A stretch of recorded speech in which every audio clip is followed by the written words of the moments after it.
नमस्कार, मी अजित चव्हाण. रोकठोक मध्ये आपलं स्वागत. कायद्याच्या समोर सगळे समान, मग धर्म कोणताही असो, हे पुन्हा एकदा ठळकपणे समोर आलं. शनी शिंगणापूर असो की हाजी अली, महिला आणि पुरुष समान आहेत, त्यांच्यात भेदभाव करता येणार नाही हे आता स्पष्ट झालंय. त्याला संदर्भ आहे तो उच्च न्यायालयाच्या ताज्या निकालाचा. हाजी अली दर्ग्यात महिलांना देखील प्रवेश दिला जावा असे आदेश उच्च न्यायालयाने दिले. कायद्याच्या समोर सगळे समान आहेत. धर्म, लिंग, वंश, जात यांचे दाखले देत भेदभाव करण्यास आपल्या राज्यघटनेनं मज्जाव केलाय. त्याच आधारावरती उच्च न्यायालयानं हा निर्णय दिला. अर्थात न्यायाचं तत्व लक्षात घेत उच्च न्यायालयात जाण्याचा एक मार्ग देखील खुला आहेच. पण स्वातंत्र्याच्या 70 वर्षांनंतर देशातल्या महिला भगिनींना धार्मिक स्थळांवर प्रवेशाकरता न्यायालयीन लढा द्यावा लागतो. प्रेक्षको हो, मुळात हेच योग्य आहे का? आणि हा विरोधही कशासाठी? हजारो वर्षांपूर्वीच्या गोष्टी पाळणं कुठल्या प्रागतिकतेत बसतं? हिंदूंच्या देवस्थानी झालं म्हणून मुस्लिमांच्या देवस्थानीही व्हायला हवं असा तुलनेचा मुद्दाही नाही. पण 50% लोकसंख्येला दुय्यम स्थान देऊन आपण काय मिळवतो? देश बदलत असताना, वेगानं बदलाचे वारे वाहत असताना धर्माच्या अंतर्गत बाबीत न्यायालयाचा हस्तक्षेप नको, ही धर्म मार्तंडांची, मग तो कुठलाही धर्म का असेना, ही भूमिका घटनाविरोधी नाही का? देशामध्ये भाजपचं सरकार आलंय म्हणून न्यायालय अशा प्रकारे निर्णय देत आहेत अशी प्रतिक्रिया निकालानंतर देणं न्यायव्यवस्थेवरती अविश्वास दाखवणं आहे असं वाटत नाही का? नुसतेच न्यायालयानं निर्णय दिल्यानं ही परिस्थिती बदलेल? पुरुषी वर्चस्वाची मानसिकता आणि त्याला दिलेली धर्माज्ञेची जोड या दुष्टचक्रातून सर्वधर्मीय महिलांच्या पायातल्या बेड्या तोडण्याकरता आणखी ताकदीनं सनदशीर मार्गानं लढा कसा देता येईल, या आणि अशा अनेक प्रश्नांवरती आपण रोखोक चर्चा करणार आहोत आता हाजी अली या विशेष कार्यक्रमात.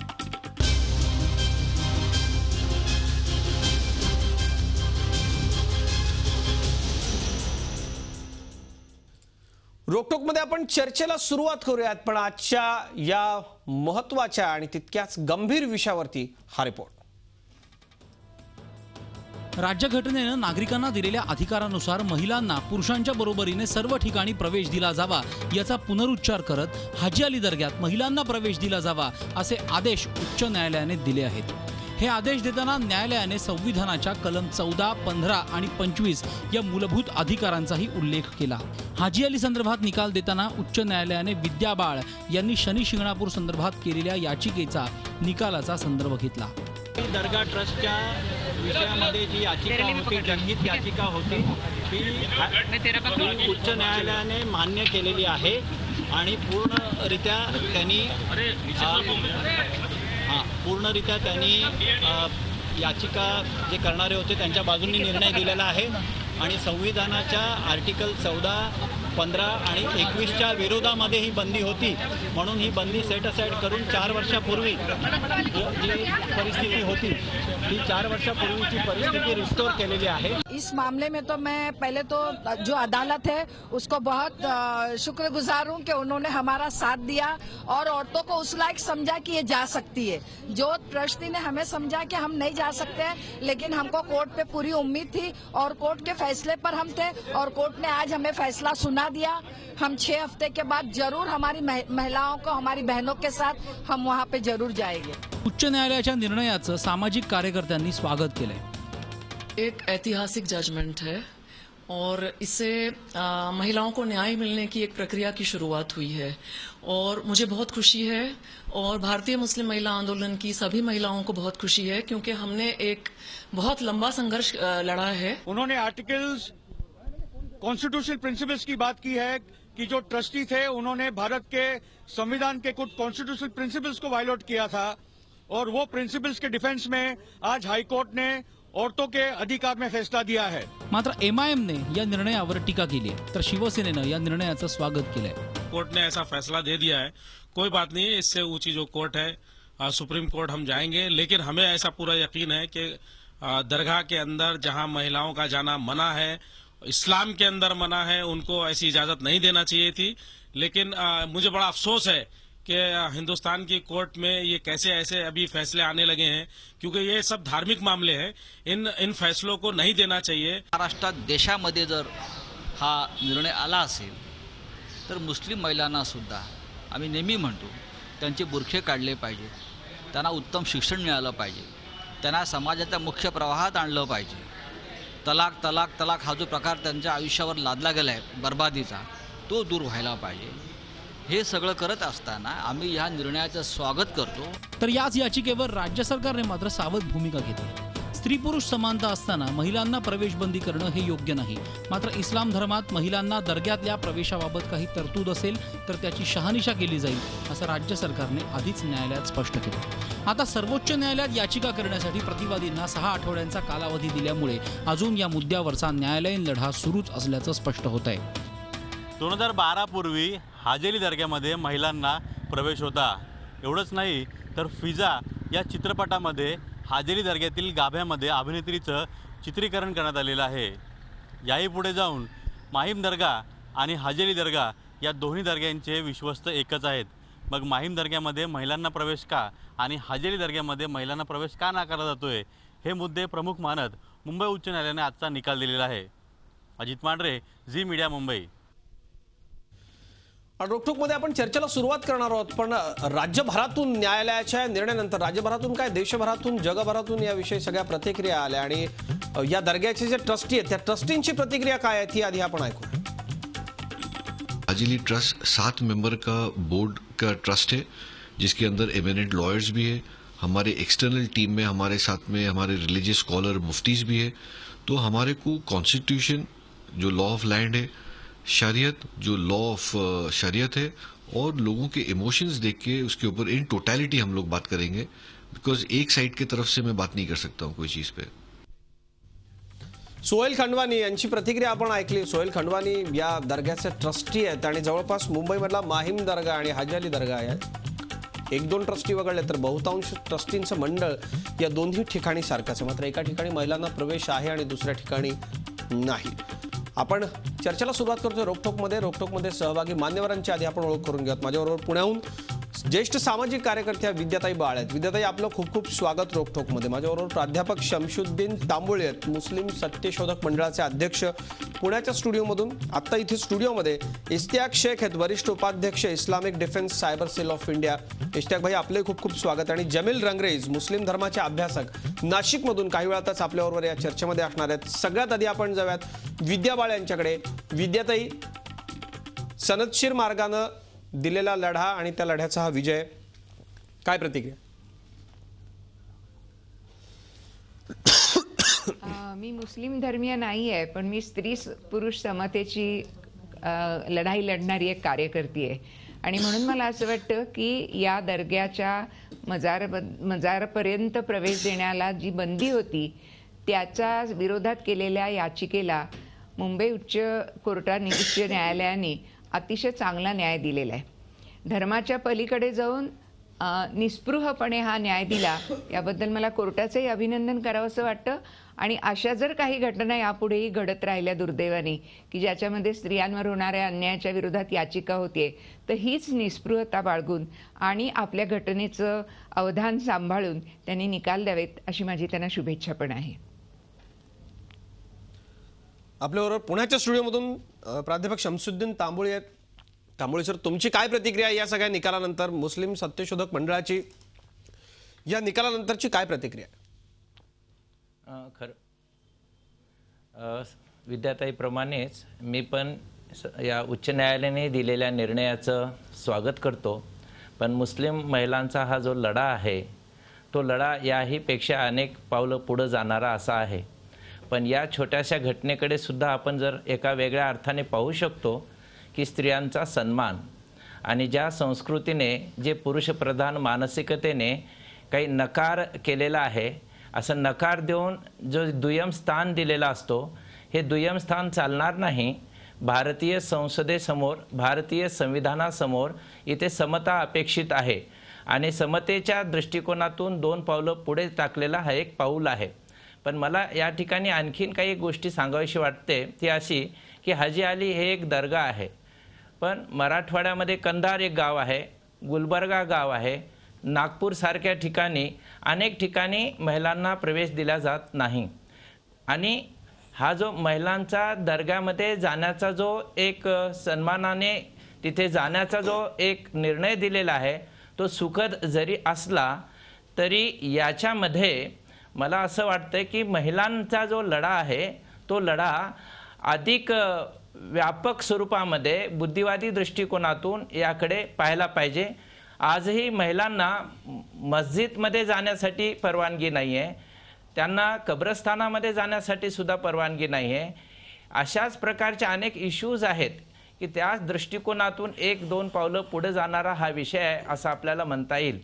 दुसरा एक भाग मला इथे सांगायला आवडेल. इस्लाम धर्मातच खरं म्हणजे अशा प्रकारच्या दर्गा संस्कृतीलाच मान्यता नाही आहे.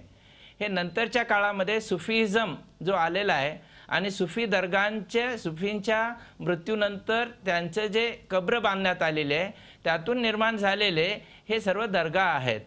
आणि या दर्गांच्या मध्ये अनेक ठिकाणी असंही दिसतंय की सुपरस्टिशन्स अंधश्रद्धा सुद्धा मोठ्या प्रमाणात दिसतात. माझ्या माहितीप्रमाणे नागपूरचा जो बडा ताज अशी दर्गा आहे त्या ठिकाणी मानसिक आजार झालेल्या अनेक महिलांना तिथे नेऊन सोडल्या जातं आणि त्यांच्यामध्ये काही प्रकारचे मुद्दा असा आहे की कुठेतरी निदान जी आपली ज्या ठिकाणी धार्मिक आस्था आहे मग ती आस्था नेमकी कशी कुणाची श्रद्धा आहे किंवा अंधश्रद्धा आहे तो भाग वेगळा. पण एखाद्या ठिकाणी महिलांना जाण्यापासून रोखलं जात होतं, एखाद्या ठिकाणी महिलांना जाण्यापासून रोखलं जात होतं, तिथे आता कायद्यानं परवानगी मिळाली आहे. स्पिरिच्युअलिटी आणि मोरॅलिटी याकडे दुर्लक्ष करतोय आणि आयडेंटिटीच्या दृष्टिकोनातून निर्माण झालेल्या पैगंबर काळाच्या नंतरच्या ज्या गोष्टी आहेत त्या यामध्ये आलेल्या आहेत. इस्लाममध्येच मूलतः दर्गाला अशा संस्कृतीचं तसं स्थान नाही आहे. हे नंतरच्या काळात निर्माण झालेली ही देवळं आहेत आणि अशा प्रकारच्या स्थानामध्ये ज्यांना जायचंय त्यांना जाण्याचा अधिकार द्यावा, पण तिथे जाऊन सगळेच समस्या सुटतील असं मुस्लिम सत्यशोधक मंडळाला वाटत नाही. खरं मुस्लिम सत्यशोधक मंडळाला असं वाटत नाही आपण असं म्हणतात.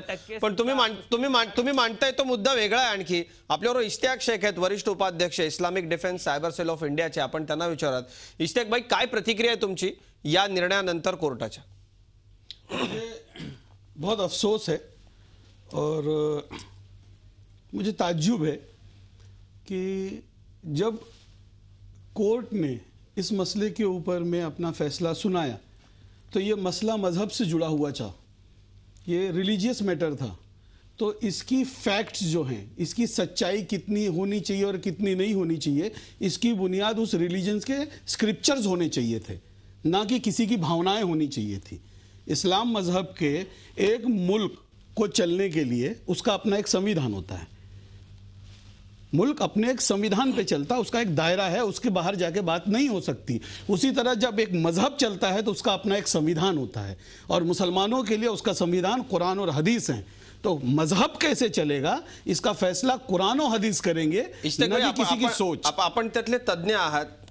पाक कुरान शरीफ मध्ये आणि पवित्र हदीस मध्ये महिला आणि पुरुष या दोघांना समान दर्जा देण्यात आलेला आहे. बरोबर, बिल्कुल आलेला आहे. हाँ है, बिल्कुल दिया है. मग दर्ग्यात जाणं किंवा मशिदीत जाणं माझ्या मुस्लिम भगिनींना का थांबवलं जातं हे सगळं करण्यापासून?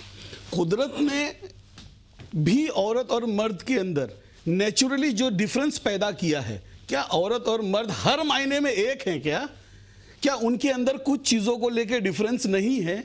कुछ ऐसे वक्त हालात नहीं हैं कि जब वो मंदिरों में मस्जिदों में दाखिल नहीं हो सकती हैं?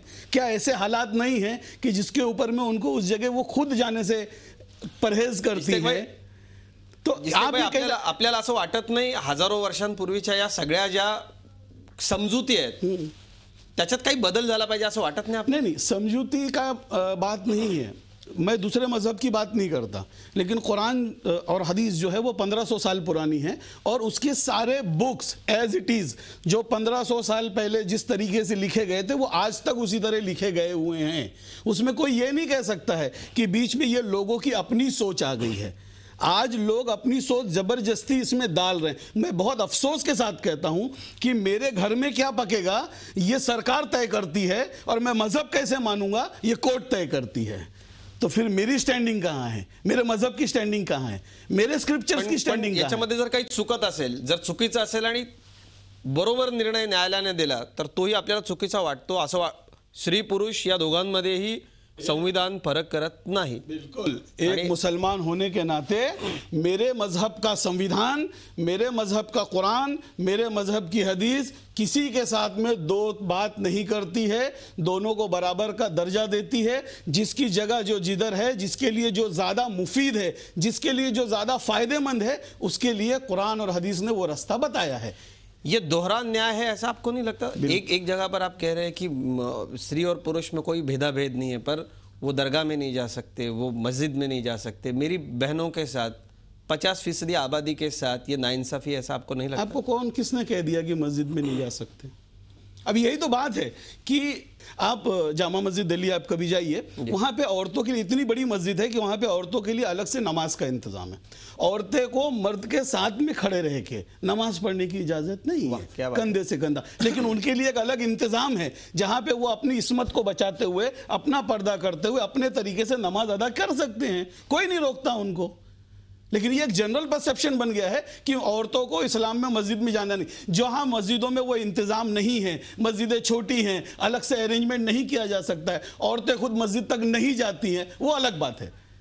इश्तियाक भाई, मुळात मुद्दा हाच आहे की मग दोघांनी सोबत का नाही जायचं? का असं वेगळं वेगळं? देवाच्या दारी ज्यानं देवानं दोघांमध्ये भेद केला नाही, तर का असा भेदाभेद? मला वाटतं फार चांगलं उत्तर या सगळ्याला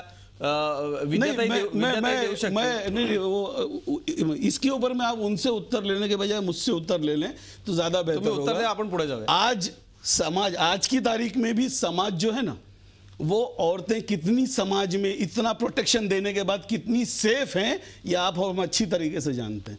तो मजहब इस्लाम के ज़माने से जब वो दौर चलता था, जब औरतें अंधेरा होने के बाद में घर से लेके मस्जिद तक निकलना उनके लिए सेफ नहीं होता था, जब उनके हक में नहीं होता था, तो उनको घरों के अंदर में रखा गया कि आप घर में नमाज पढ़ें. आज के दौर में हमारी दिल्ली की औरतें, आज हमारी दिल्ली की औरतें 8 बजे के बाद दिल्ली राजधानी. तुम्ही कुठल्या काळात आहात? आपल्या देशातल्या बात कर रहा हूं ना आपसे. आपल्या देशातल्या महिला परग्रहावरती गेल्या आहेत.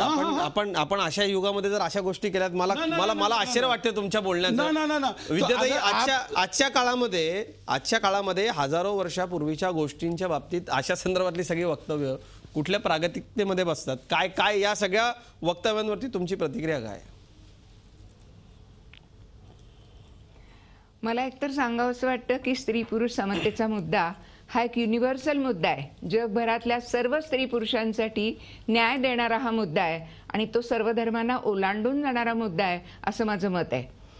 असंही मला माहीत आहे की जिथे जिथे रूढी परंपरा, धार्मिक रूढी परंपरा आणि कायदा अशा दोन गोष्टींमध्ये पेच निर्माण होतो, तेव्हा लॉ ऑलवेज प्रिव्हेल्स असे एक कायद्याचं तत्व आहे. आपलं लोकशाही राज्य हे कायद्याने चालणारं आहे आणि घटनेमध्ये सुद्धा स्त्री आणि पुरुषांना समान दर्जा देण्यात आलेला आहे. आणि त्यामुळे कुठल्या धर्मात, आणि हे मी मुसलमान धर्माविषयी कशाला, शनी शिंगणापूरच्या निमित्ताने हिंदू धर्मानेही हाच वेडेपणा केला होता. त्या संदर्भात याचिका दाखल केली आणि मग तिथली मंदिरही खुली झाली, मंदिराची द्वारही खुली झाली. मला आणखीन एक गोष्ट सांगायची वाटते. आता या माझ्या मुस्लिम बंधूंनी असं म्हटलं की स्त्रियांना असुरक्षितता वाटू नये, त्यांचं संरक्षण व्हावं आणि म्हणून त्यांना आम्ही 7च्या अंधाराच्या घरात या म्हणतो. माझा एक खडा सवाल आहे, तो अख्ख्या पुरुष जातीला आहे, इरिस्पेक्टिव्ह ऑफ एनी रिलिजन. माझं असं म्हणणं आहे की स्त्रियांना भीती कुणाची वाटते?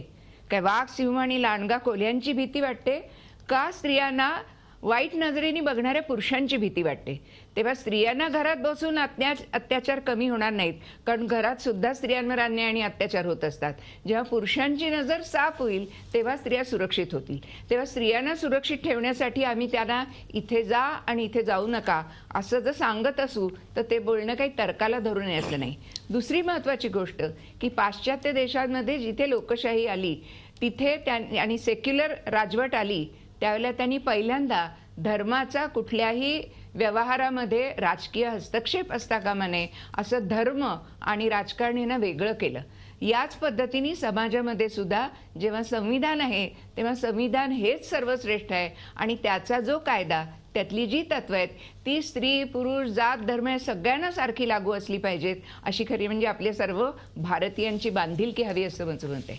ताई, मुझे ये कहना है कि अगर जो औरतों को आदमियों से डर लगता है, और जो आदमी जो ऐसी हरकतें करते हैं उनके ऊपर भी अगर शरीयत इस्लाम का कानून नाफिज कर दिया जाए और उनको वो सज़ा दी जाए जो शरीयत ने मुकम्मल की है एक बलात्कारी के लिए, एक औरत को परेशान करने वालों के लिए, तो शायद ये मसले और भी कम हो जाएंगे, औरतें और ज़्यादा सिक्योर हो जाएगी। ऐसे हमारे महाराष्ट्र के और भी जो लीडर हैं वो ऐसी मांगनी करते हैं कि ऐसे बलात्कारियों के लिए शरीयत का लॉ होना चाहिए उनके लिए। नाही, या सगळ्यामध्ये इश्तियाक शेख आपण जो मुद्दा मांडताय याच्यात आपला देश हा कायद्यावरती चालतो हे खूप महत्त्वाचं आहे। आपण संविधानानं या देशामध्ये सगळ्या कायदेशीर पद्धतीनं जगतो। तुम्ही ज्या पद्धतीनं तुमचा मुद्दा मांडताय त्याच्यावरती आपण चर्चा करूयात। आता आपल्याबरोबर जमीलभाई रंगरेज मुस्लिम धर्माचे अभ्यासक नाशिकहून रोकठोकमध्ये या चर्चेत सहभागी झालेले आहेत। आपण बोलूयात या सगळ्यावरती। आपण चर्चा करतोय हाजी अली दर्ग्यामध्ये महिलांना न्यायालयाच्या आदेशानं आता प्रवेश मिळणार आहे त्याबद्दल। आता हाजी अली आपल्याबरोबर आता सध्या जमीलभाई रंगरेज मुस्लिम धर्माचे अभ्यासक नाशिकहून रोकठोकमध्ये चर्चेत सहभागी झाले। जमीलभाई, रोकठोकमध्ये स्वागत आपलं। सर्वप्रथम या निर्णयानंतरची पहिली प्रतिक्रिया काय आहे तुमची? हा निर्णय जो दिलेला आहे कोर्टाने तो व्यवस्थित आणि सर्वमान्य निर्णय दिलेला आहे। याच्यामध्ये सर्वात महत्त्वाची गोष्ट इस्लामने, मुस्लिम धर्माने स्त्री व पुरुष यांना समानता, समान, सर्वसामान्यता, सारखे हक्क दिलेले आहेत। ह्या गोष्टींवर पडदा टाकला जातो। सर्वात महत्त्वाची गोष्ट याला सुरुवात जी झाली ती झाली 1837 साली। 1837 साली इतिहास म्हणतोय हा, आणि इतिहासाचे पुरावे सुद्धा आहेत। 1843 साली गुलामगिरी प्रथा रद्द केली आणि 1838 मध्ये इस्लामी बेचैन शरीयत केलं। त्याच्यानंतर 1860 मध्ये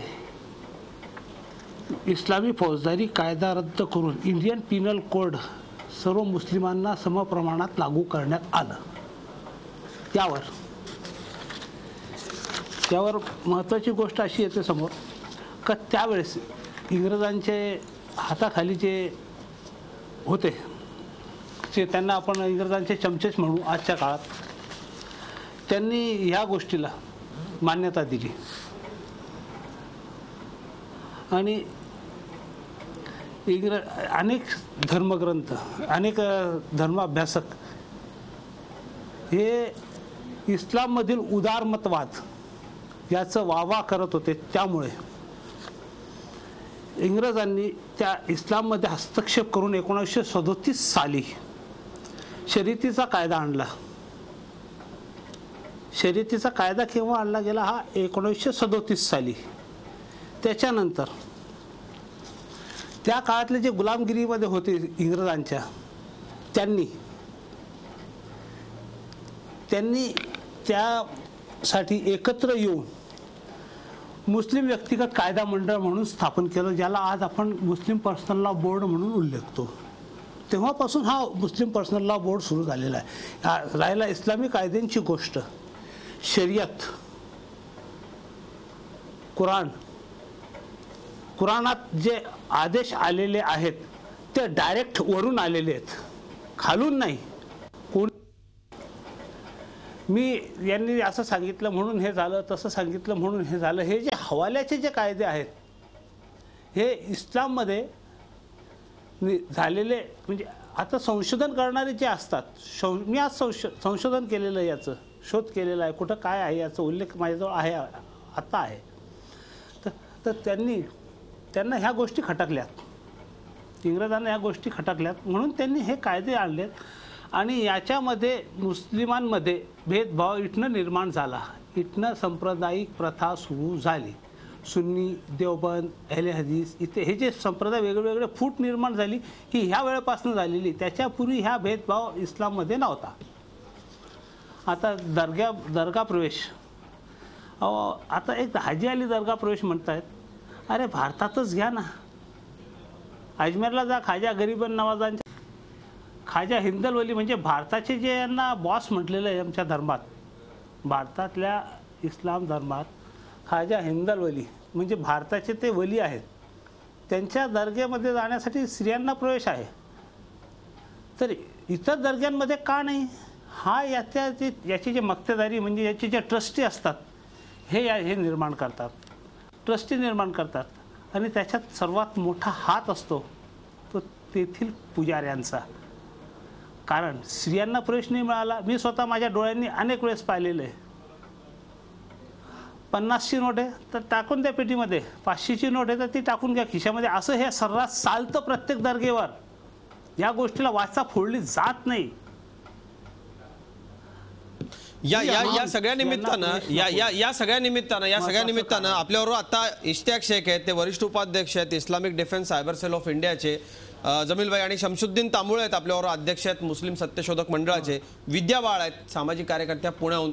या सगळ्या पाहुण्यांची मी आशा करतो ओळख करून देतो. आपण काही मिनिटं उशिरानं सहभागी झालात. इश्तियाक शेख यांचं असं म्हणणं आहे की हे ज्या पद्धतीनं हे सगळं जे होत आहे याला मुस्लिम धर्मामध्ये परवानगी नाही, याचा आक्षेप नोंदवलाय त्यांनी. हो, नोंदवला असेल, कारण की त्यांना जे सांगितलं गेलेलं आहे ते त्यांनी तेवढंच पाहिलेलं आहे, इतिहास नाही पाहिलेला. माझ्याजवळ अनुवादित, भाषांतरित आणि विश्लेषणासह अनेक कुराणाच्या पुरातन प्रती आहेत. 200 वर्षापूर्वीची कुराणाची 300 वर्षापूर्वीची कुराणाची म्हणजे मूळ धर्मामध्ये असा कुठलाही भेदभाव नाहीये, कुठलाही भेदभाव नाहीये. नहीं, मेरे भाई से पूछना चाहता हूँ कि उन्होंने 1800 और 1900 का उन्होंने पूरा वाकया सुनाया यहाँ पे. मैं चाहता हूँ कि आप मजहब इस्लाम जब से है 1400 1450 साल पहले का रेफरेंस देके मुझे बता दीजिए कि मजहब इस्लाम के अंदर में औरतों का मज़ारों पे जाना या कब्रों पे जाना जायज़ है. बिल्कुल प्रूफ देता हूँ, प्रूफ करता हूँ मैं. अपने हदीसों में आया है जी. हाँ, हदीसों में आया है. आप सल्लल्लाहु अलैहि वसल्लम का इंतकाल होने के बाद, म्हणजे प्रेषित मोहम्मद पैगंबर यांचं निधन झाल्यानंतर त्यांच्या कन्या त्यांच्या कबरीवर जात होत्या असा अनेक हदीसांमध्ये उल्लेख आलेला आहे. कुराणात नाही हा उल्लेख फक्त हदीसांमध्ये आहे. तर तो हजरत, तो उल्लेख है, आज की तारीख में भी आज की भी तारीख में दुनिया के सारी औरतें मर्दे जितने मुसलमान अपने आप को कलमा गो पढ़ते हैं वो तमाम के तमाम लोग नबी करीम सल्लल्लाहु अलैहि वसल्लम की बारगाह पे हाजिरी देने आज भी जाते हैं. और आज भी उनको इजाजत है, क्योंकि हाजिरी एक तमीज से, एक दायरे से, एक दूरी से, एक पर्दे से दी जाती है. और हाजी अली दरगाह और दूसरे दरगाहों के अंदर भी ये गलत बात बताई गई है कि दरगाह के अंदर इजाजत नहीं है. तमाम औरतें दरगाह के अंदर जाती हैं एक हद तक, उनको जहां तक कि वो कब्र मुबारक को देख सकती हैं, वो मज़ार को देख सकती हैं. मसला सिर्फ उनका इतना हो रहा है मज़ार को छूने और न छूने का हो रहा है. तो ये गलत बात है कि वहां पे उनको जाने नहीं दिया जा रहा है. जाते वो वहां पे भी हैं. और आपने जैसे गिनाया बताया ना कि ख्वाजा हिंदुल वली के दरबार में इजाजत है, तो मैं आपसे ये भी कह दूं कि हिंदुस्तान के अंदर में साहिब रसूल हजरत मालिक बिन दिनार, उनकी मज़ार पे औरत को जाने की इजाजत नहीं है. वो साहिब रसूल हैं, उनका मर्तबा अब आप मुसलमान हैं तो मुझे आपको बताने की जरूरत नहीं है. तो अब क्या बोलोगे उसके लिए? तो बहुत सी जो हम आपको बता रहे हैं, केरला के अंदर में हिंदुस्तान की सरजमीन पे सहाबा रसूल की मज़ार है जिनका नाम हजरत मालिक बिन दिनार रज़ियल्लाहु तआला अन्हा है, और उनकी मज़ार के ऊपर औरत को जाने की इजाज़त नहीं है. और कितना बताऊं, कचौशा शरीफ के अंदर में औरतों को अंदर जाने की इजाज़त नहीं है. और कितनी बताऊं, अगर आप मुझे ये बताएंगे कि एक जगह जाने की इजाज़त है इसीलिए यहाँ हो सकती है, इजाज़त क्यों नहीं है? इजाजत क्यों नहीं है?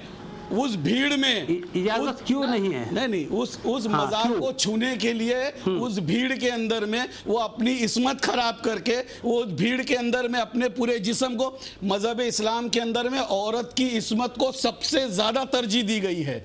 सुन्नत को छोड़ के मज़हब इस्लाम में औरत की इस्मत, अपने आप को बचाना फ़र्ज़ है, और उसके लिए वो फ़र्ज़ को तर्क नहीं कर सकती सुन्नत या अपनी कोई ज़ियारत के लिए. तो वो बेहतर है कि उससे वो ना करते हुए वो दूर रहें। तो ये गलत बात है कि अंदर इजाजत नहीं है, अंदर इजाजत है, लेकिन उस भीड़ के अंदर में जहां लोग एक दूसरे को कुचलते हैं वहां पे उनको ना जाएं, उनकी इस्मत बची रहे। भाई बहुत सारे दरगाह ऐसे भी है कि जहां आप बहुत सहूलियत से जा सकते हैं, दर्शन कर सकते हैं, पर आपको अंदर नहीं जाने दिया जाता।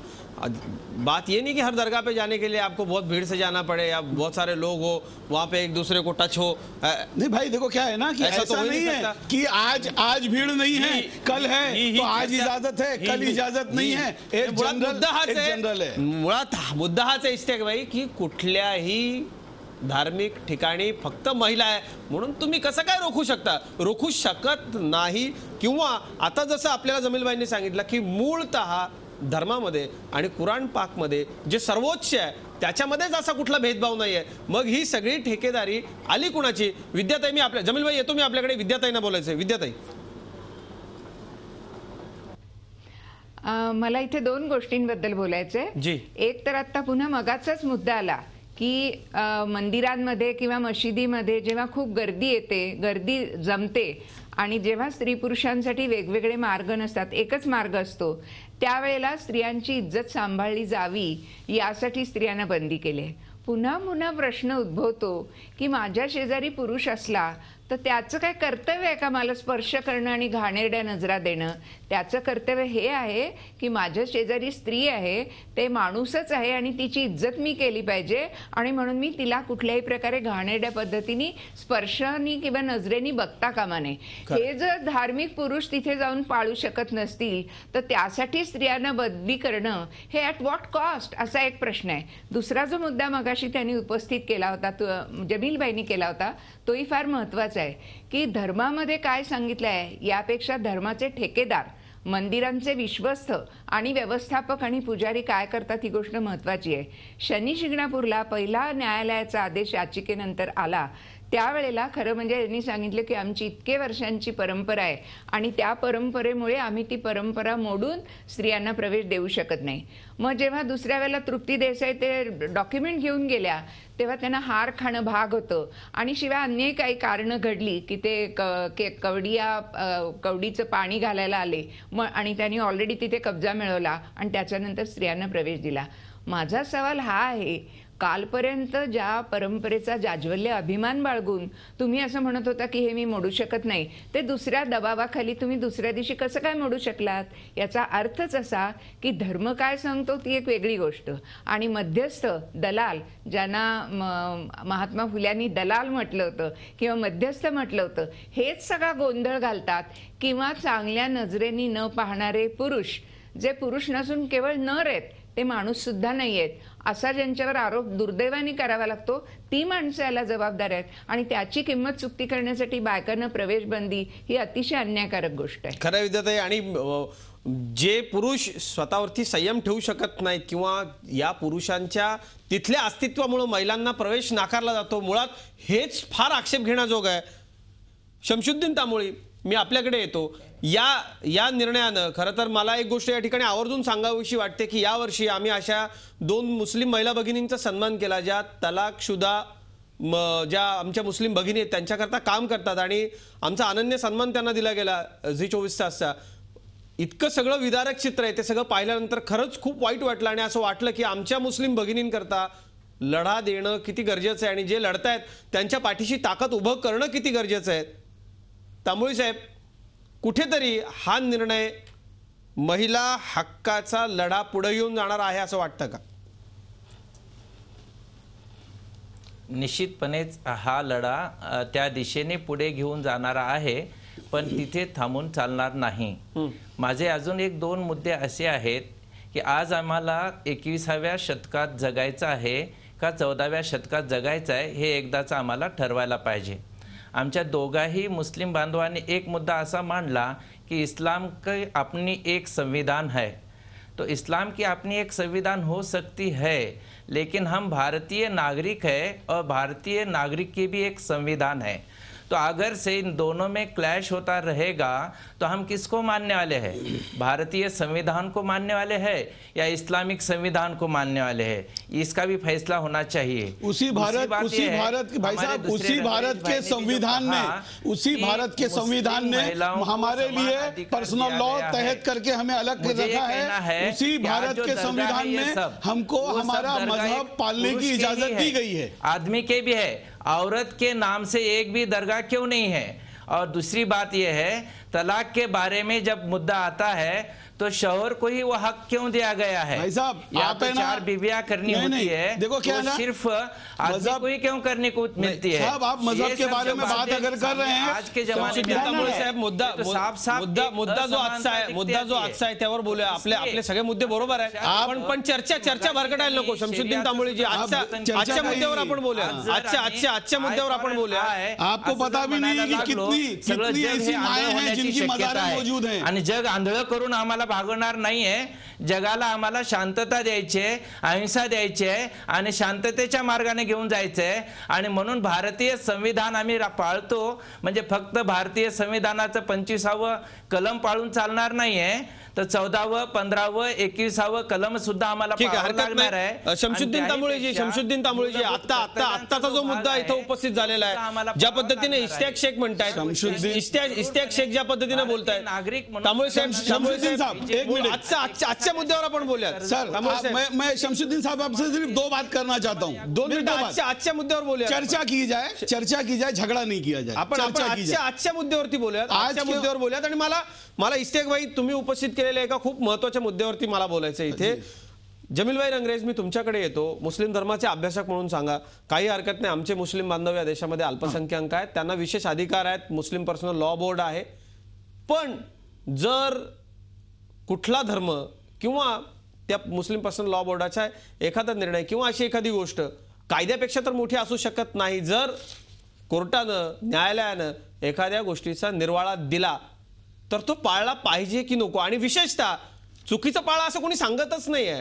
जे संविधानानं माझ्या मुस्लिम भगिनींना मूलभूत अधिकार दिलेले ते पाळा असं न्यायालय सांगत असेल तर चुकलं कुठे? काय म्हणताय? नाही, बरोबर आहे। न्यायालय जे निवाडा देतो, कोणताही निवाडा असो तर तो सर्व अभ्यास करूनच न्यायालय निवाडा देतो। आता मुस्लिम बांधवांवर जर त्यांना भारतीय संविधान मान्य नसेल किंवा कोर्टाने दिलेला आदेश त्यांना मान्य नसेल तर त्यांच्यावर डायरेक्ट सरळ शरीयतचे कायदे लागू करा। चोरी केली हात कापा, हे जे कायदे आहेत हे कायदे जर लागू झाले, कारण की ह्या कायद्यांना मुस्लिमांचा विरोध आहे, याच्यामध्ये महत्वाची गोष्ट ही आली याच्यात, तर हे कायदे मुस्लिमांना मान्य नाहीत। आता मान्य नाहीत, पूर्वी मान्य होते। म्हणजे सोयीस्कर अर्थ लावला जातो का? सोयीस्कर अर्थ लावला जातो का की एकीकडे आम्हाला आयपीसी हवा, पण मग महिलांवरचे मुद्दे आले की मग मात्र शरीयतचे कायदे असं होतं का? महिलांवर अन्याय, अत्याचार, हा शर्यतीचा कायदा येतो। बिल्कुल अभ्यास इश्तियाक भाई ने तुम्हाला काय विचारायचं? अभी आपने कहा कि जब एक जज फैसला देता है, भाई अभी आपने कहा है जज एक फैसला देता है तो बहुत सोच समझ के सब पढ़ लिख के जज उसका फैसला करता है, मैंने आपकी बात मान लिया। तो फिर उस फैसले को ऊपर कोर्ट में जाके अपील करने की इजाजत क्यों देता है? जज ने जो फैसला किया पढ़ लिख के किया, और सुप्रीम कोर्ट कहता है कि हाई कोर्ट ने जो फैसला किया वो फैसला बराबर नहीं है, उसका फैसला ये है। तो मैं ये मान लूं कि वो हाई कोर्ट के जज ने जब फैसला दिया तब उसने पढ़ा नहीं था? नहीं, ऐसा है। हाई कोर्ट का जज, सुप्रीम कोर्ट का जज, किसी ने मेरी बात सुन लीजिए। रास्ते भी बहुत है, आप जब बोल रहे थे तो 10 चोर रास्ते हैं। हाँ, बस मैं भी वही कह रहा हूँ, मेरा भी वही कहना है। आप जब संविधान की बात करते हो, कानून की बात करते हो, तो मुझे क्या मालूम क्यों ऐसा लगने लगा है कि आप जज को एक आम इंसान मानने को ही नहीं तैयार हो। आपको ऐसा लग रहा है जज का फैसला जो है वो सीधा आसमान से उतरा हुआ फैसला है, जिसके सामने कोई बात नहीं हो सकती है। इश्तियाक भाई, असं नसतं। जजचा फैसला आज बॉम्बे हाई कोर्ट ने अपना फैसला देने के बाद भी हमको 15 दिन का टाइम दिया है कि नाही, अगर हरकत आपको नाही, हमारा फैसला मंजूर नहीं है आप जाइए. कारण भारताचा कायदा कुणावरती तो असा थोपत नाही. आपण विद्याताईंकडे जाऊयात. विद्याताई, जे इश्तियाक शेख यांचं जे म्हणणं आहे, एकूण न्यायव्यवस्थेच्या निकालावरती त्यांनी प्रश्नचिन्ह उपस्थित केलं, आपण काय उत्तर द्याल त्याला? नहीं ताई, मैं वाकई वापस से दोहराता हूँ इस बात को कि मुझे अफसोस है ताई, मेरी रिक्वेस्ट है कि मुझे अफसोस हो रही है इस बात की कि आज मैं मेरे घर वोट करती है, मुझे इस बात का अफसोस है. मला असं वाटतं की याला मी एक समांतर उदाहरण देते. माझ्या घरात कोणीतरी फार मोठा आजारी पडलेला आहे आणि त्यासाठी मी एका डॉक्टरांकडे गेले आणि त्यांचं निविधान मला पटलं, तरी मला आणखीन त्याचा खुंटा बळकट करण्यासाठी मी एक सेकंड ओपिनियन घेते. मला वाटतं याच अर्थाने उच्च न्यायालय आणि सर्वोच्च न्यायालय की इथे समजा काही चूक होण्याची, काही गैरसमज होण्याची शक्यता असेल तर त्याला दुरुस्तीला एकच मार्ग असावा, म्हणून सर्वोच्च न्यायालय आणि म्हणून उच्च न्यायालय आणि सर्वोच्च न्यायालय याच्या बाबतीमध्ये हे का आणि ते का नाही म्हणणं बरोबर नाही. पण मला आत्ताच्या या सगळ्या चर्चेमध्ये एक आणखीन मुद्दा पुढे न्यावासा वाटतो. तो असा आहे की धर्म हा कितीही वर्षांचा जुना असला, परंपरा ही कितीही वर्षांची जुनी असली, तरी जसा जमाना बदलतोय तसं आता मुस्लिम स्त्रिया सुद्धा वेगवेगळ्या क्षेत्रामध्ये पुढे येत आहेत का नाही. त्या डॉक्टर होतात, त्या वकील होतात, त्या खेळाडू होतात, याचा आनंद मुस्लिम धर्मियांना होतो आहे का नाही. ज्या वेळेला इस्लाम धर्माची केव्हा स्थापना झाली, जन्म झाला, तेव्हा हे कदाचित व्यवसायही या देशामध्ये नसतील, याचा विचार स्वप्न कुणी पाहिलं नसेल. आज ते आहेत तर त्याच्यात जायला तुम्ही महिलांना परवानगी देता आणि त्याच्या संरक्षणाच्या बाता कसल्या करता. म्हणजे स्त्रिया जेवढ्या शिकून शहाण्या होत आहेत तेवढे पुरुष होणार नाही आहेत का शहाणे, आणि मग स्त्रियांनी आणि पुरुषांनी मिळून शहाणपण स्वीकारल्याशिवाय या देशाचं भलं होणार नाहीये. दुसरी महत्वाची गोष्ट की जसा जमाना बदलतो तशी धर्माची चिकित्सा होणं हे अतिशय आवश्यक आहे. आणि धर्म जेव्हा आपल्या स्वतःचं परीक्षण करून काळानुसार योग्य त्या दिशेने पावलं टाकतो तरच तो टिकून राहील, नाहीतर लोक त्याच्या विरोधामध्ये जातील. याची एक समज आपण सर्व धर्माच्या अधिकारी माणसांनी बाळगावी असं मला विनंती करावी. कार्यक्रमाच्या शेवटच्या टप्प्याकडे आपण येतोय आणि आता या सगळ्यातनं इश्तियाकबाई, हा जो निर्णय झालेला आहे या निर्णयाचं मूळ एकच आहे की मुस्लिम धर्मामधल्या आमच्या महिला भगिनींना त्यांचे न्याय हक्क, उनके हक जो जायज है वो मिलेंगे कि नहीं. और अगर मुस्लिम समाज में हमारी बहनें अगर आगे बढ़ेगी तो इसमें दुख होने की कोई बात नहीं है. जैसे कि ताई ने आपको बोला, आपको खुशी होती है नहीं, आपको चाहिए कि नहीं कि ये 50% आबादी जो हमारी है, जो आने वाले हमारी पीढ़ी की माँ है, जो हमारे देश को आगे लेकर के जाने वाली है, उनकी तरक्की हो, ऐसा आपको लगता है या नहीं? अभी मैं आपको थोड़ा उससे बताते जाऊँ, 2 मिनट का टाइम देना खाली. जिस वक्त में सारी दुनिया के अंदर में बेटियों को मारा जा रहा था और जिंदा दफनाया जा रहा था, उस वक्त में वाहिद मजहब इस्लाम वो मजहब था जिसने कहा हराम अपनी बेटियों को. रुकिए धर्मात रुकिए नहीं, अभी रुकिए. महिलांचं दुनिया में मोठंच आहे. पाक कुराननं अधिकार दिलाय समानतेचा, पण तुम्ही तो फिर आप किस तरीके से मजहब के बारे में बात करते हैं. दुनिया में अगर सबसे पहले मजहब के एतबार से मुद्दा वही है कि औरतों को ज्यांनी धर्माची चिकित्सा करणं लावलं, ज्यांनी हे सगळ्या चौक्या पहारे बसवलेत, ते बदलणार आहेत की नाही. देखो, उसके लिए मैं आपको 2 जुमले में एक बात बोलता हूं कि कौले मोहम्मद कौले खुदा. इस्लाम न बदला जाएगा, दुनिया बदले लाख मगर कुरान ना बदला जाएगा. बदलणार नाहीच, मुळात तसंच राहील. कारण त्यानं जो मानवतेचा संदेश दिलेला आहे तो सर्व जगाला मान्य आहे. ते अजिबात बदलायचं नाहीच आहे. कारण ते जे आहे ते खूप चांगलं आहे, जगातली सर्वोत्तम गोष्ट आहे. ती बदलायला सांगताच कोण आहे तुम्हाला बदलायला सांगतायत ते म्हणजे शुरुआत है. ये शुरुआत से धीरे कहां तक जाएगी. तुम्ही का असं वाटून घेता की हा धर्मावर आघात. हा धर्मावर आघातच नाहीये. मुळात गोष्ट अशी आहे जमील भाई, धर्म बदला किंवा मूळ जे बेसिक गोष्टी त्या बदला असं नाहीच. जे धर्माचे ठेकेदार आहेत, ज्यांनी महिलांचे हक्क नाकारलेत ते त्यांना दिले जावेत असं विद्याताईंचं म्हणणं आहे. ते बरोबर आहे की नाही? साधा सोपा विषय आहे. ना कुरान बदला जाएगा ना कौले मोहम्मद बदला जाएगा, ये बात सही है बेशक. मगर आज के दौर में हमारे उल्मा कुरान बाजू, सरकार ने जो कहा है वो बाजू, और बीच में ही कुछ घुसा देते हैं और एक नया पाखंडा खड़ा कर देते हैं। ये इसकी वजह है। ये जो सामने जो हमें दिख रहा है, कुरान में कहीं नहीं है कि औरतों को दरगाह में जाना या कब्रों पे जाना मना है, कहीं नहीं, इसका उल्लेख ही आया नहीं है कुरान में। अगदी खरं, आपली वेळ संपत आली आणि या चर्चेच्या माध्यमातून एक गोष्ट तर अगदी स्पष्ट झालेली आहे की पवित्र इस्लाम धर्मामध्ये कुठल्याही पद्धतीचा अटकाव महिलांना नाहीये। या चर्चेच्या माध्यमातून एक गोष्ट अगदी स्पष्ट झालेली आहे, ती म्हणजे कुठल्याही पद्धतीनं मशिदीत जाणं, धार्मिक ठिकाणी जाणं, कुठल्याही दर्ग्यात जाणं यावरती मूळ मुस्लिम धर्मामध्ये कुठल्याही पद्धतीची बंदी नाही, हे या चर्चेतून स्पष्ट झालंय आणि ते अभ्यासकांनी स्पष्ट केलेलं आहे। इश्तियाक भाई, तुम्ही अजूनही नाही म्हणताय, जेव्हा की तुम्हीच म्हणाला की अशी बंदी कुठंच नाहीये। आपणच म्हणाला होता की मस्जिद जायला बंदी नाही। मैं बोल रहा हूं ना कि आप मस्जिदों को और दरगाहों को एक साथ जोड़ रहे हो। कुठल्याही पद्धतीची बंदी नाही। नंतर जरी हे आलेलं वो दोनों को जोड़ रहे हो, ये दोनों अलग है। याच्यामध्ये ही बंदी नाही, पण मुळात जाता जाता अगदी थोडक्यात शमशुद्दीन तांबोळी या सगळ्याची जी आता या सगळ्याचा जो परिपाक आहे तो काय असावा असं वाटतं आपल्याला, आणि अगदी थोडक्यात जाता जाता आपण उत्तर द्या की खरंच ही जी सगळी कवाड आहेत ती उघडण्याची गरज आहे का? काय सांगाल जाता जाता थोडक्यात? खरं म्हणजे कुराण हे अपरिवर्तनीय आहे, हाच दावा मुळात हा खोटा आहे। यामध्ये कयास, इस्तेयाद आणि तकय्युर सारख्या अशा संकल्पना आहेत की ज्यानुसार समाजाला हा कालसापेक्ष करण्याच्या दृष्टिकोनातून दिलेले आदेश आहेत। परंतु दुर्दैवाने झाले असं की या ठिकाणी ज्यांनी धर्माचे ठेकेदार म्हणून घेतलेले आहेत ते मुल्ला की जुबान ही अल्लाह की जुबान है, म्हणजे जे इस्लामलाच पुरोहितशाही मान्य नव्हती ती पुरोहितशाही या ठिकाणी आलेली आहे।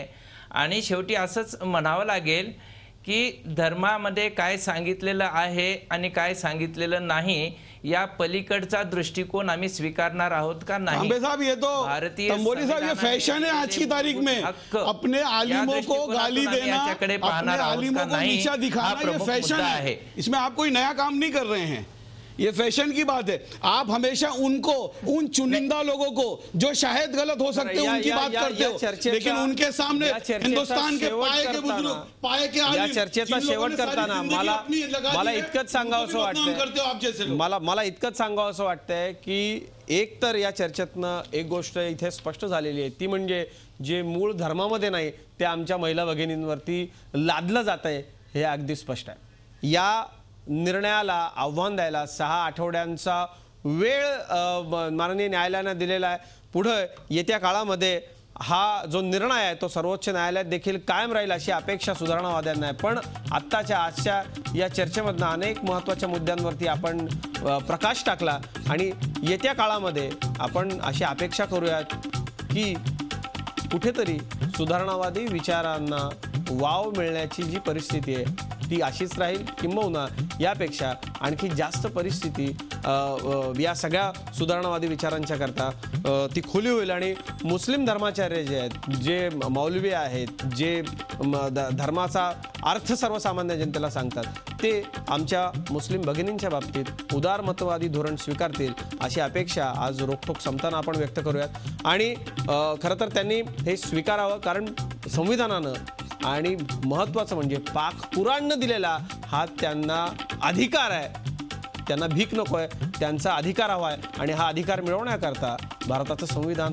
आणि आपण सगळेच या भगिनींच्या पाठीशी अत्यंत ठामपणे उभे राहावेत। रोखठोकमध्ये इतकंच। आपण सर्व मान्यवर या चर्चेमध्ये सहभागी झालात, आपले खूप खूप आभार। ताज्या बातम्यांसाठी पाहत राहा झी24 तास, रहा एक पाऊल पुढे। झी24 तास, रहा एक पाऊल पुढे।